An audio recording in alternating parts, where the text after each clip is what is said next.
Hello world! It's practically February the 27th, and since it has been such a big part of my childhood, teenagehood and adulthood as well, I didn't really want another year to go by without celebrating the release date of one of my most treasured game franchises. Also, I missed out on the 20-year anniversary a few years ago, and I still feel kind of bad about it. It's silly, but I do. So, it was the end of the millennium.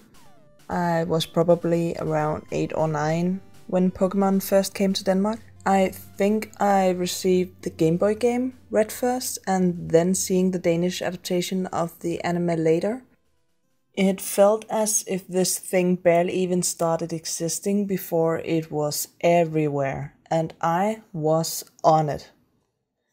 My very first starter was a Charmander. I have chosen Fire-type starters ever since. I remember ending up with an over-leveled Charmeleon and a level 5 Magikarp in Cerulean City because I just didn't know how to catch Pokemon. I even called the Nintendo customer support to ask how. I don't remember what they said, but I remember it didn't feel as if I got a useful response. A friend from school ended up helping me out. She also showed me how to use the Pokemon Center. I had to ask my parents to translate what random trainers said because I didn't understand English back then, and most of it was just useless flavor text. I remember losing to Erika on the last sliver of health after fighting her for an entire day and having my first actual rage-induced verbal outcry due to a game. I remember getting upset at my mom because she wouldn't let me buy a link cable with my own money, and the day after realizing she had already bought it for me as an advent gift. I remember collecting the cards and finally, after years of collecting, learning how to actually play the card game and realizing I should not have given away all my energy cards. The first time I had my hair dyed was to black to mimic Ash, and it looked ridiculous and I looked quite like a sick ghost, but I was happy. I remember the battle where I found out you can accidentally unfreeze your opponent with a fire attack. I think my first favorite Pokemon apart from my starter was Abra, but it really changed so frequently that I could just as well have chosen Vaporeon or Mewtwo, Ponyta, Golduck. I remember finding out you could breed Pokemon in Silver and immediately gathering pairs of all of my Pokemon just so I could breed them. Realizing a Ditto could act as a partner changed the game for me, and for every single game afterwards, a Ditto became a staple in my Pokemon daycare.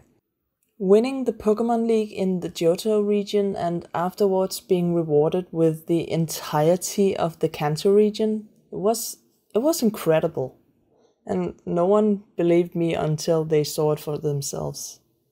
Walking to the top of Mount Silver and finding Red made me squeal. I was absolutely so excited, and then realizing he started out with a Pikachu, and thus not being the Red from the Red-Blue series, but from Yellow, made me actually super disappointed.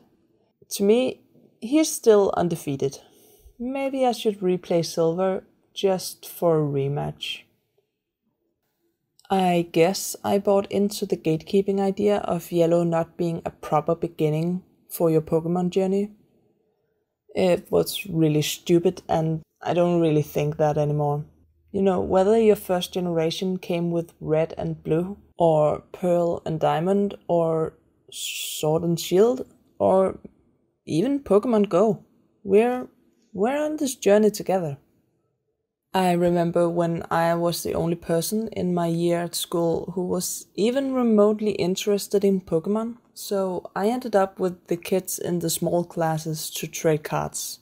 The year I got my hands on a lot of money, I was so excited that I could buy my little sister a Game Boy and a Pokemon game for Christmas.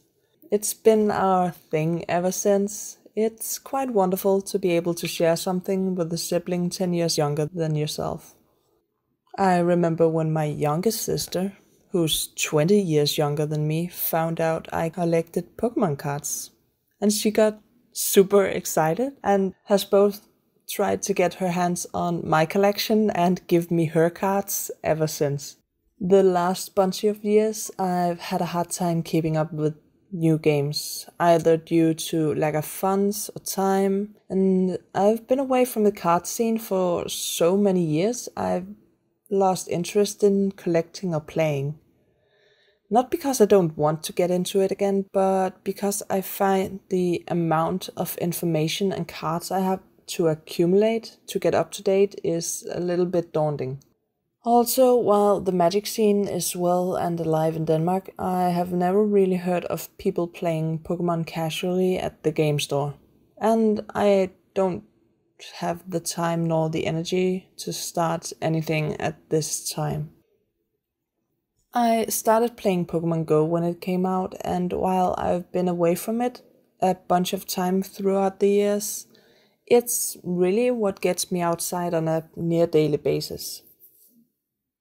I love Pokemon. It's been a ginormous part of my life, and for years it's been all I could talk about. It was all I could think about. And while I've gained a bunch of more interests over the years, Pokemon will always be a franchise close to my heart, as it has been for the last 22 years.